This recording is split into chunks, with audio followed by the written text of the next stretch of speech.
मुख्यमंत्री एकनाथ शिंदेंच्या हस्ते मनोज जरांगेंनी उपोषण सोडलं। जरांगेंनी मुख्यमंत्र्यांना लावला विजयाचा गुलाल। मुख्यमंत्री एकनाथ शिंदेंकडून मनोज जरांगे पाटलांना अध्यादेश सुपूर्द। मुख्यमंत्र्यांकडून नवा जीआर जरांगेंना सुपूर्द। मराठ्यांच्या ताकदीमुळे जीआर निघाला, दगाफटका झाल्यास पुन्हा आझाद मैदान गाठू। विजयानंतर जरांगे पाटलांची प्रतिक्रिया।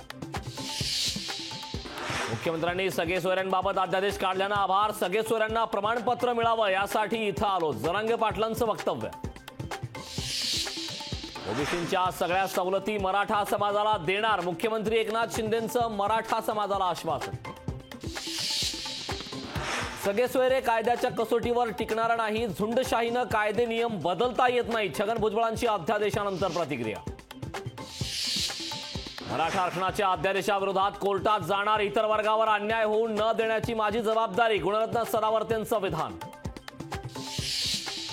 मनोज जरांगेंच्या आंदोलनाला मोठं यश। जरांगेंच्या सर्व मागण्या सरकारकडून मान्य। मराठा समाजाला जल्लोष सुरू। आपलं सरकार देणार आहे, घेणार नाही। आम्ही मतासाठी नाही, हितासाठी निर्णय घेतला। मुख्यमंत्री शिंदेंचा टोला।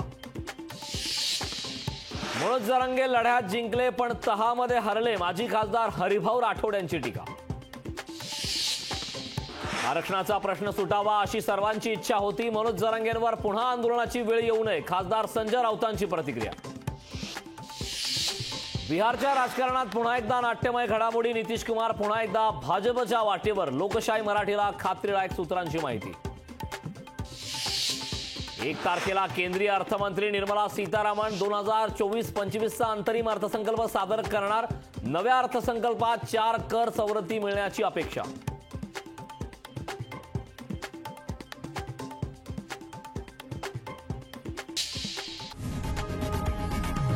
लोकशाही मराठी ऐका, पहा, जागरूक रहा।